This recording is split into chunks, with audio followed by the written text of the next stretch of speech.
आज विशेषतः केंद्र सरकारने सातत्याने गरीब कल्याण पॅकेज असेल, 20 लाख कोटी रुपयाचं पॅकेज असेल, वेगवेगळ्या मार्गातनं राज्य सरकारला जी काही मदत केली त्या संदर्भातली माहिती मी आपल्याला देणार आहे. कारण सातत्याने महाराष्ट्रामध्ये एक वातावरण तयार करण्याचा प्रयत्न होतो की जणू काही केंद्र सरकार महाराष्ट्राला काही देत नाही आहे, महाराष्ट्राशी अन्याय होतोय, आणि यातनं वारंवार खोटं विधान केलं की ते लोकांना खरं वाटायला लागतं. आणि मग अनेक वेळा अनेक पत्रकारांना देखील असं वाटतं की या ठिकाणी खरोखर महाराष्ट्रावर अन्याय होतोय का. खरं तर केंद्र सरकारचं सगळं वाटप सगळ्या राज्यांना होतं. इतर राज्यांना जे काही मिळतं महाराष्ट्रालाही ते किंवा कदाचित त्याच्यापेक्षा जास्तीच मिळतं. तथापि केवळ राजकारणाकरता जे काही स्टेटमेंट्स दिले जातात त्याला फॅक्ट्स आणि फिगर्स सहित एकदा उत्तर मिळालं पाहिजे, या दृष्टीनं मी काही निवेदन आपल्यासमोर करणार आहे. पहिल्यांदा जे काही गरीब कल्याण पॅकेज केंद्र सरकारने घोषित केलं त्या गरीब कल्याण पॅकेजच्या अंतर्गत जे गरिबांना अन्नधान्य देण्याचा निर्णय झाला, मग त्या ठिकाणी गहू असेल, तांदूळ असेल, डाळ असेल, एकूण जर आपण बघितलं तर याच्या अंतर्गत आपल्याला माहिती आहे जो 2 रुपये किलो 3 रुपये किलोचा गहू आणि तांदूळ आहे तोही केंद्र सरकार देतं, मोफतचाही केंद्र सरकार देतं.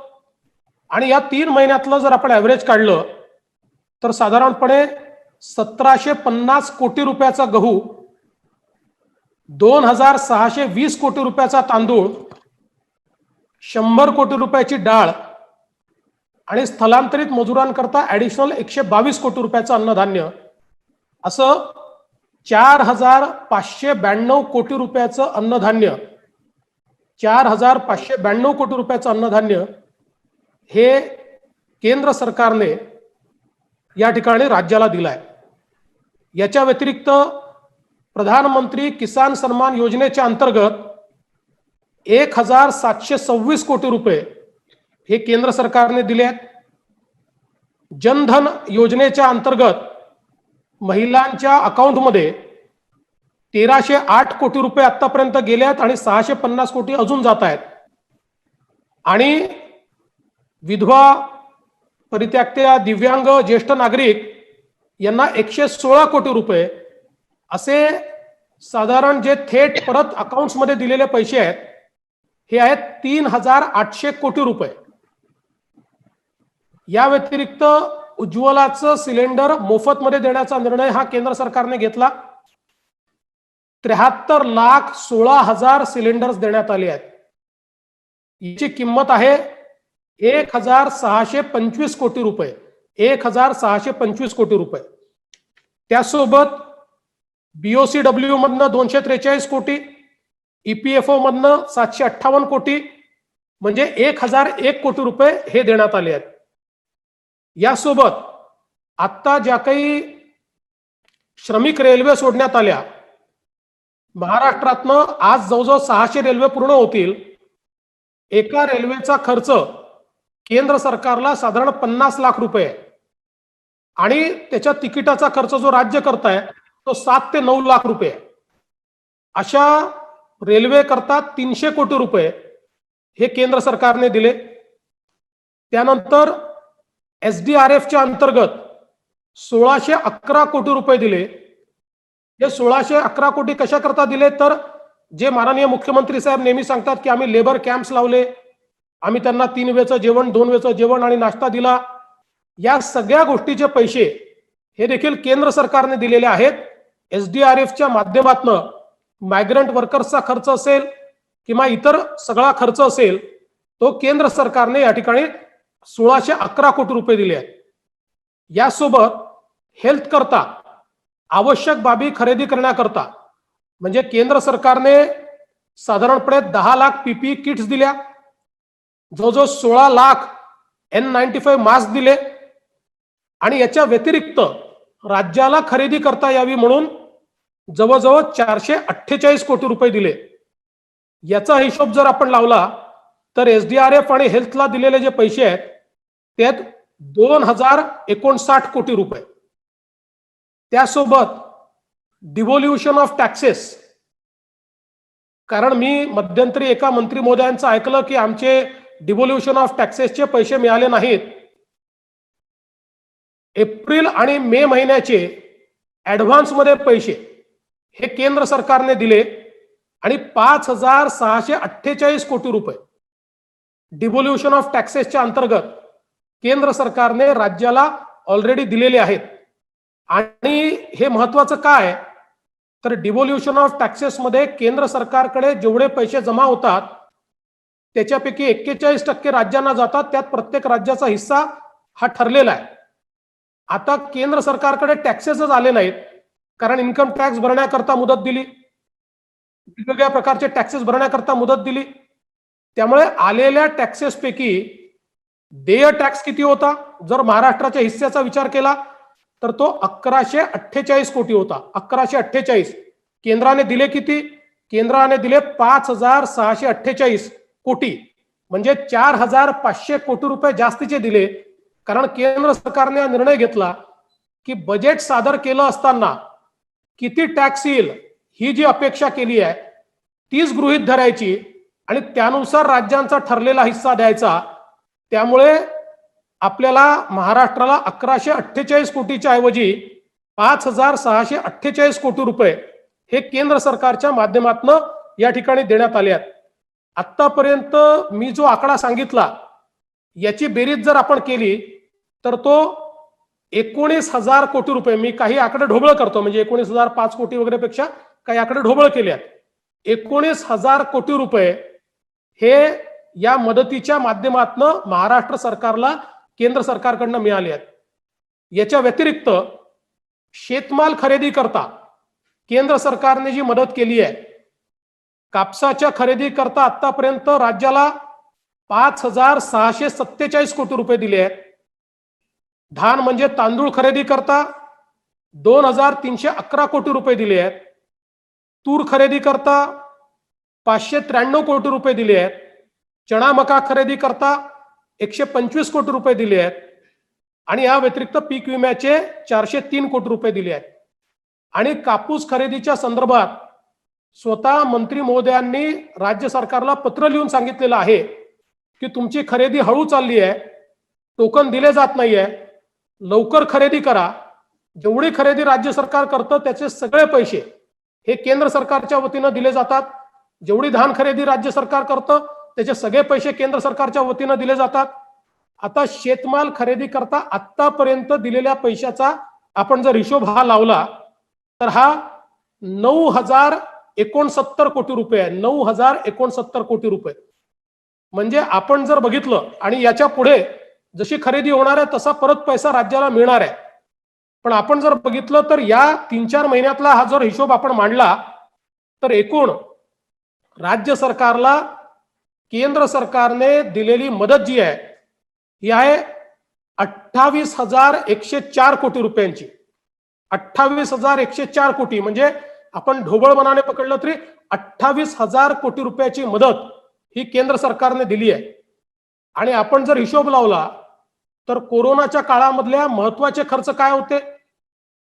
महत्वाचे खर्च होते पीपी किट्स, N95 मास्क घेण्याचे, ते मास्कही दिल्यात, त्याकरता पैसेही दिले. दुसरा महत्वाचा खर्च होता रेशनचा, ते रेशनचं अन्नधान्य सगळं केंद्र सरकारने दिलेलं आहे. तिसरा खर्च होता मायग्रंट लेबरचा, त्याचे पैसे देखील केंद्र सरकारने दिले आहेत. चौथा खर्च या ठिकाणी होता शेतमाल खरेदीचा, त्याचे पैसे देखील केंद्र सरकारने या ठिकाणी दिले आहेत. आणि म्हणून मोठ्या प्रमाणात केंद्र सरकारने पैसे दिले आहेत. आता एक प्रश्न जीएसटीचा या ठिकाणी येतो आणि सातत्याने मनात येईल ते आकडे जीएसटीच्या संदर्भात सांगितले जातात. जीएसटीचा नियम असा आहे की 2016 साली जे उत्पन्न होतं ते गृहीत धरून दरवर्षी 14% वाढ ही प्रत्येक राज्याला मिळाली पाहिजे. आणि तो जो आकडा आहे 5 वर्षापर्यंत म्हणजे 2022 पर्यंत तो जो आकडा आहे त्या आकड्यापेक्षा जेवढे कमी पैसे येतील तेवढे पैसे कंपेन्सेशन सेस म्हणून त्या राज्याला दिले जातात. केंद्र सरकारने जीडीपीच्या 5% कर्ज घेता येईल अशा प्रकारचा निर्णय घेतला आणि एकूण राज्यांना, सगळ्या राज्यांना मिळून 10,69,000 कोटी रुपये हे कर्ज घेता येईल अशा प्रकारची व्यवस्था उभी केली. आता यातनं महाराष्ट्राला किती मिळू शकतात? तर महाराष्ट्राचा जीएसडीपी हा केंद्राच्या एकूण 15% आहे आणि त्याचा आपण हिशोब लावला तर या 10,69,000 कोटीपैकी महाराष्ट्र राज्य 1,60,000 कोटी रुपये मिळू शकतं. 1,60,000 कोटी.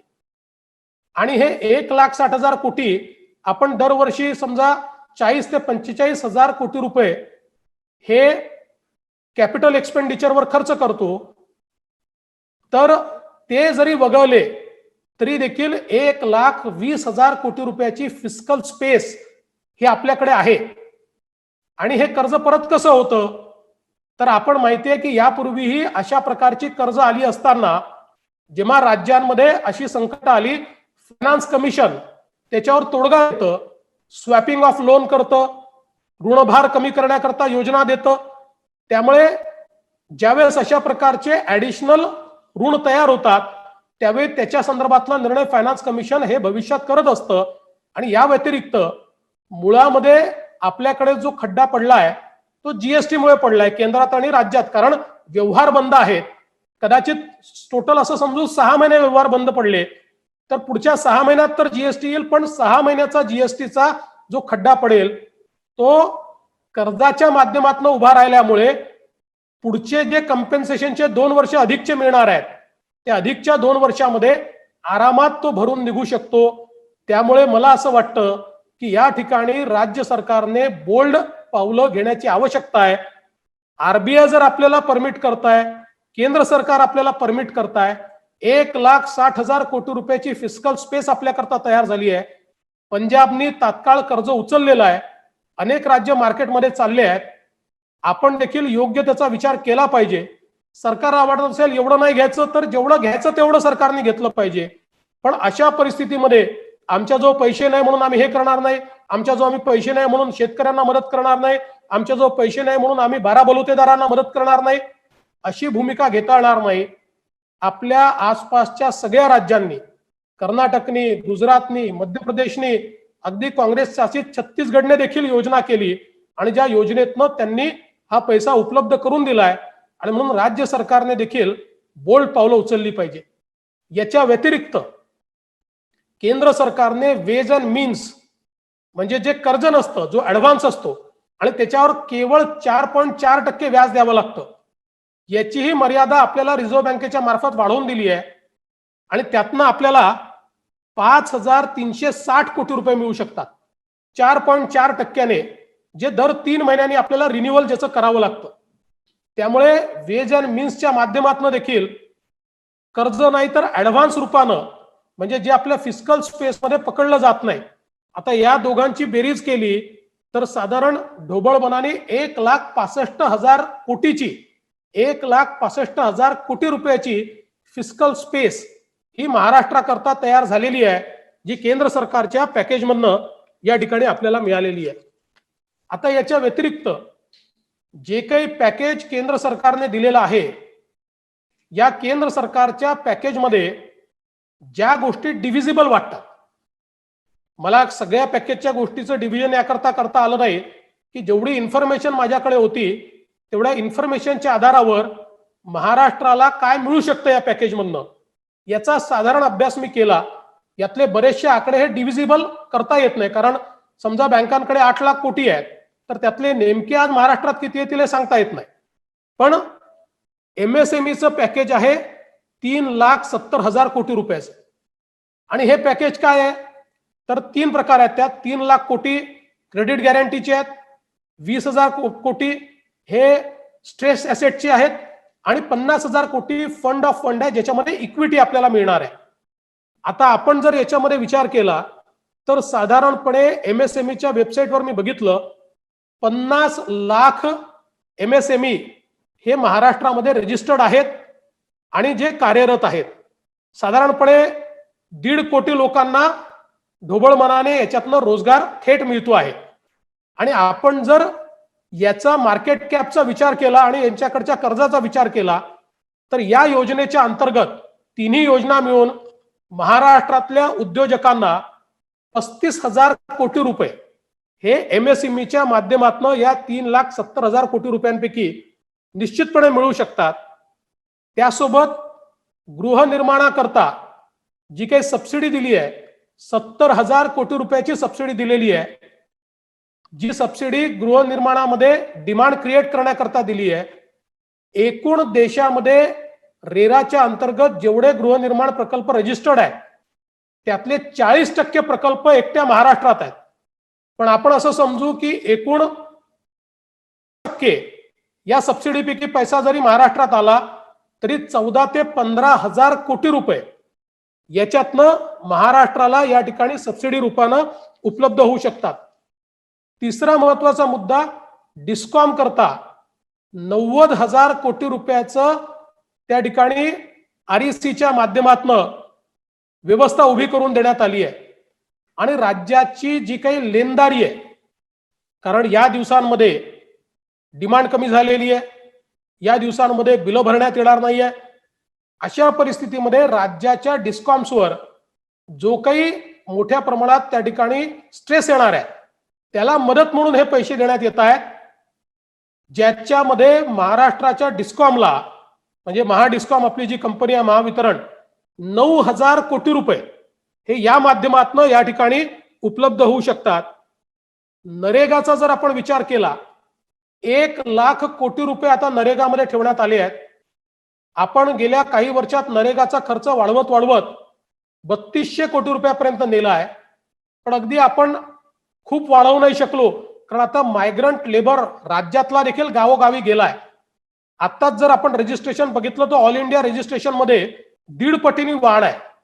त्यामुळे नरेगाचे अगदी कमीत कमी आपण धरले तरी 5,000 कोटी रुपये हे आपल्याला मिळू शकतात.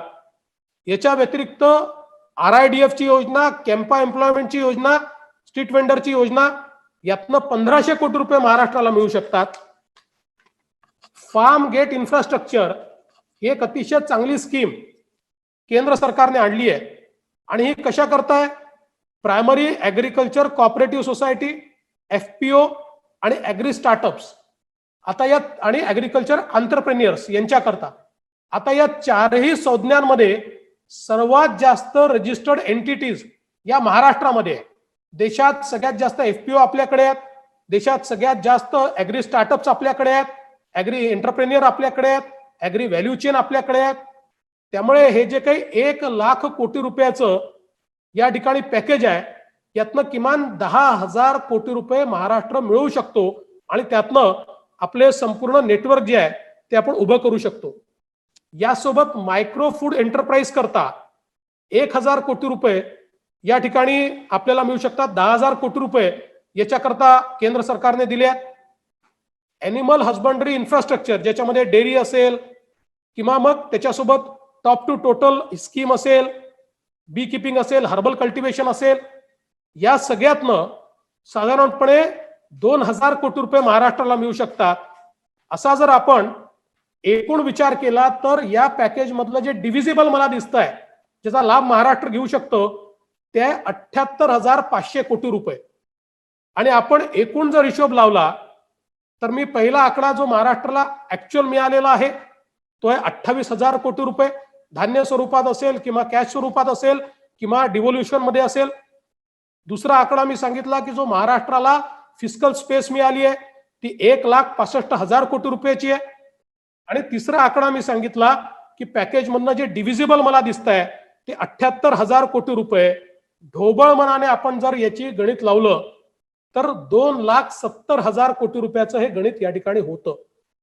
आणि म्हणून महाराष्ट्राला केंद्र सरकार काही देत नाही, महाराष्ट्रावर अन्याय होतोय अशा प्रकारचं जे सातत्याने सांगितलं जात आहे ही आकडेवारी अतिशय स्पष्ट करते आहे की महाराष्ट्राला मिळत आहे, देशातल्या सगळ्या राज्यांना मिळत आहे.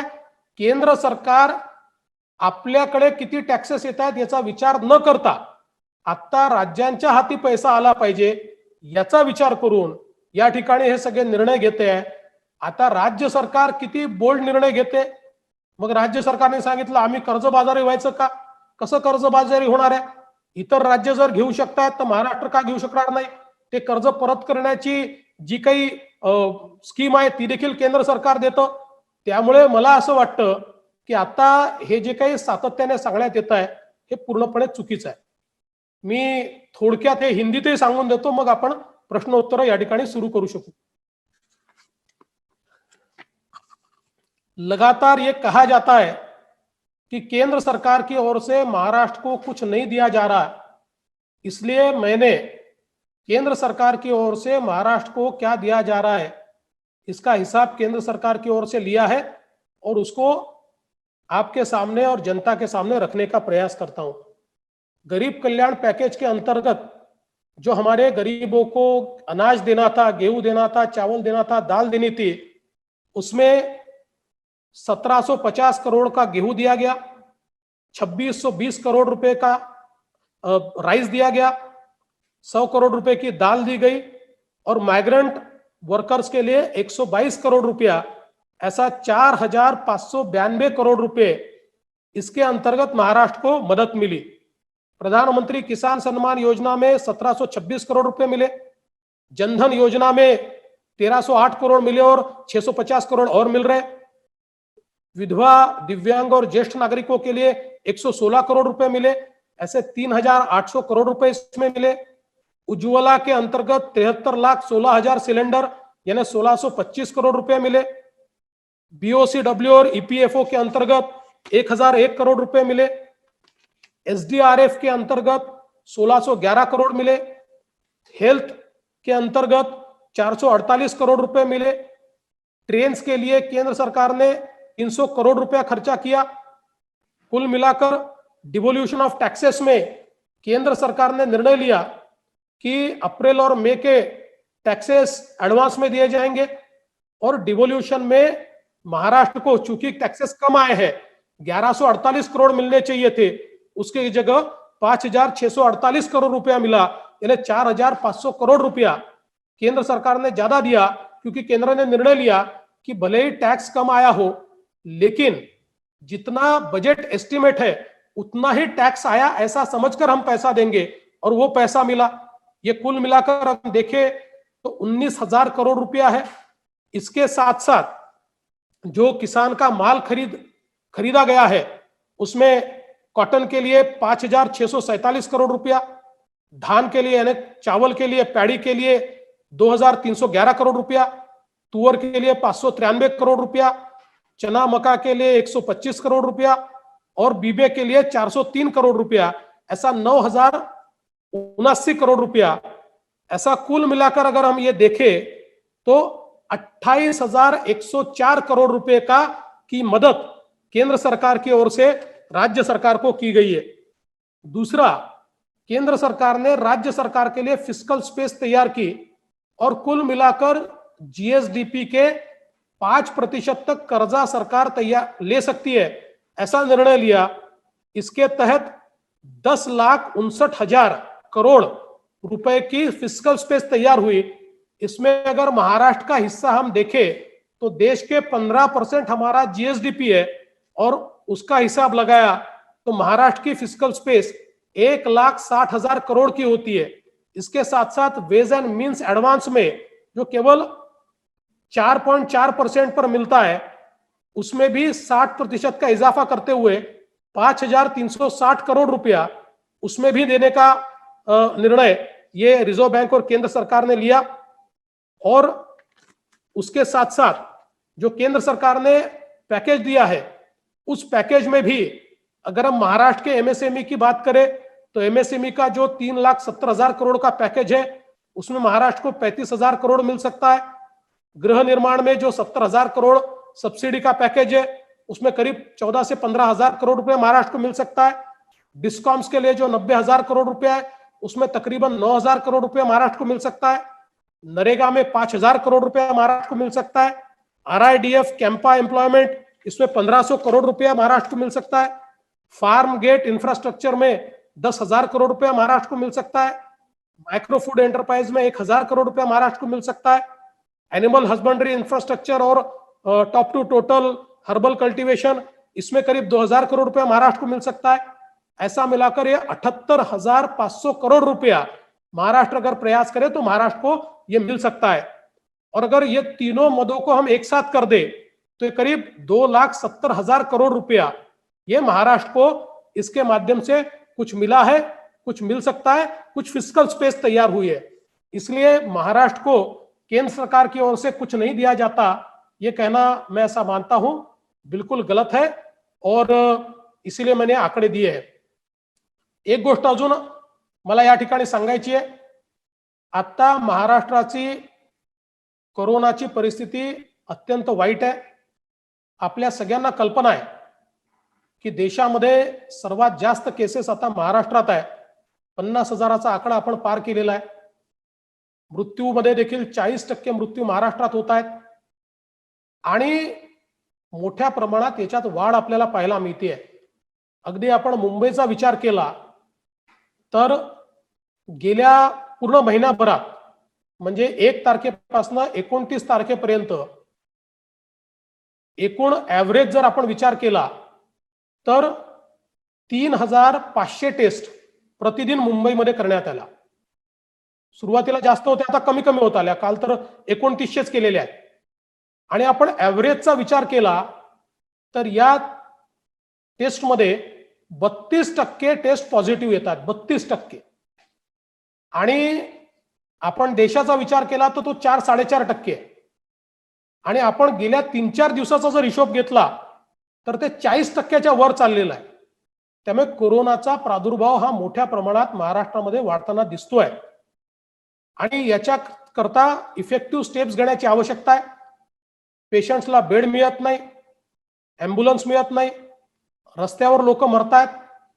आणि एवढंच नाही तर खासगी हॉस्पिटलनी आपले रेट इतके वाढवले आहेत आणि त्याच्यावर कुठलाही कंट्रोल नाही आहे। आज प्रेत ठेवायला जागा मिळत नाही, स्मशानामध्ये जागा मिळत नाही, अशी भयानक अवस्था मुंबईची झालेली आहे। या संपूर्ण अवस्थेमध्ये खरं म्हणजे आज काँग्रेस पार्टीचे नेते सन्माननीय राहुल गांधी यांचं स्टेटमेंट मी ऐकलं आणि त्यांनी सांगितलं की आम्ही जरी सरकारमध्ये असलो तरी देखील आम्ही बाहेरचे आहोत, आम्हाला निर्णय प्रक्रियेत कुठेही संधी नाही आहे आणि आमचं या सरकारमध्ये ऐकलं जात नाही। खरं म्हणजे अशा प्रकारचं जे स्टेटमेंट राहुलजींनी दिलंय हे अत्यंत आश्चर्यकारक अशा प्रकारचं स्टेटमेंट आहे।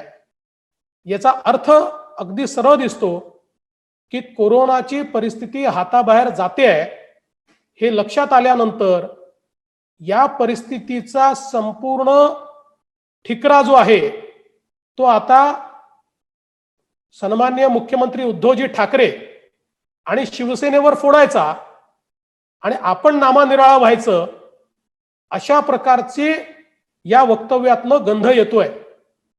हे खरंच आहे की गोष्टी हाताबाहेर चालल्या आहेत, पण तुम्ही सरकारमध्ये आहात, बाहेरून पाठिंबा दिलेला नाही, त्यामुळे जबाबदारी झटकता येणार नाही।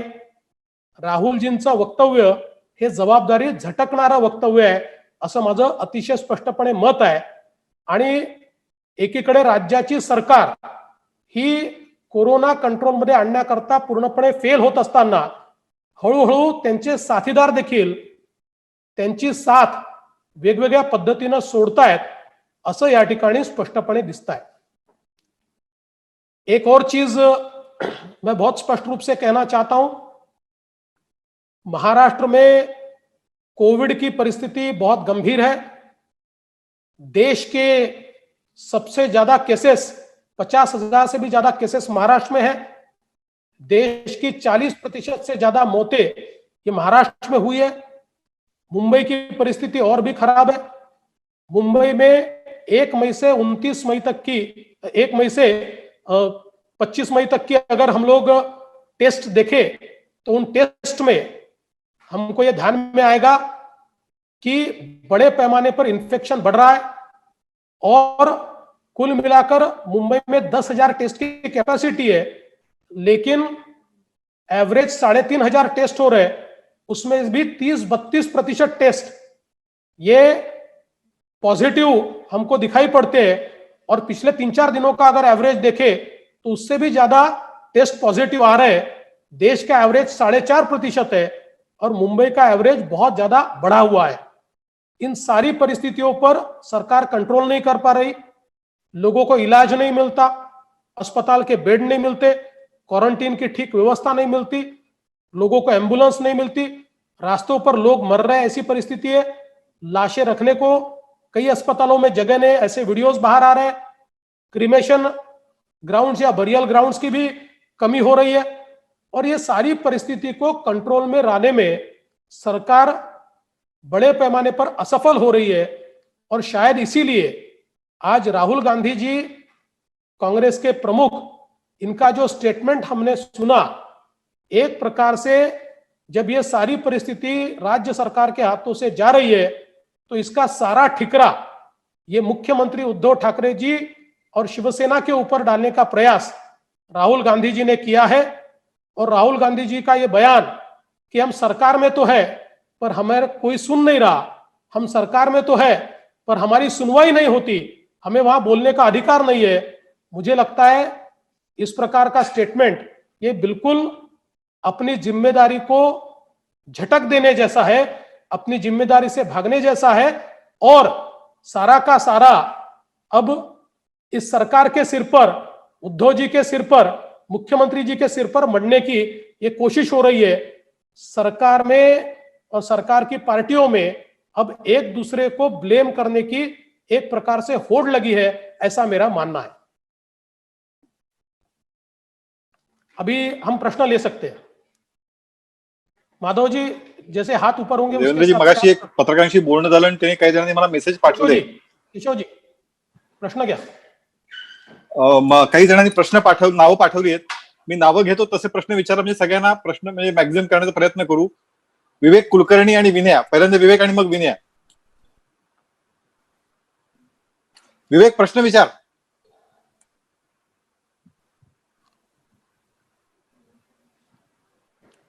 विनया. देवेंद्रजी, तुम्ही राहुल गांधींच्या स्टेटमेंटचा देखील उल्लेख केलेला आहे आणि यापूर्वी देखील तुम्ही म्हणले की कोरोनाचा मुकाबला करण्यासाठी राज्य सरकार असमर्थ ठरत आहे. राज्यात कालपासून अशी चर्चा सुरू झालेली आहे की राज्य सरकार कोरोनाचा मुकाबला करण्यासाठी असमर्थ ठरत असल्यामुळे राज्यामध्ये राष्ट्रपती शासन लागू करावं, राज्य सरकार बरखास्त करण्यात यावं, याबद्दलची तुमची काय भूमिका आहे? असं आहे की पहिल्यांदा सुब्रमण्यम स्वामीजींनी ही मागणी केली आणि काल मला असं वाटतं राणे साहेबांनी मागणी केली. राणे साहेब भाजपचे ज्येष्ठ नेते आहेत, आपल्याला राणे साहेबांचा स्वभाव माहिती आहे, ते अन्याय सहन करत नाही आणि ते थेट बोलतात. त्यामुळे परिस्थिती हाताबाहेर चालली आहे म्हणून त्यांनी ती मागणी केली असेल. परंतु भारतीय जनता पक्षाला आता राजकारणात इंटरेस्ट नाही आहे. कोरोनाशी आम्हाला लढाई लढायची आहे, आम्हाला सरकार बनवण्याकरता कुठलीही घाई नाही आहे. त्यामुळे आता आमचा सगळा फोकस हा कोरोनाच्या लढाईमध्ये आहे. राज्यपाल महाराष्ट्रातली परिस्थिती केंद्राला पाठवत असतात, केंद्र त्याच्यावर विचार करत असतो. परंतु मला असं वाटतं की आता केंद्राचाही सगळा फोकस हा पूर्णपणे कोरोनाच्या लढाईमध्ये आहे. त्यामुळे मला असं वाटतं की आता जे काही स्टेटमेंट्स येत आहेत किंवा जी चर्चा चाललेली आहे त्या चर्चेमध्ये आम्ही सामील नाही. आम्हाला राजकारणात आता इंटरेस्ट नाही. कोरोनाची लढाई इफेक्टिव्ह झाली पाहिजे याकरता मात्र आम्ही दबाव तयार करणार आहोत.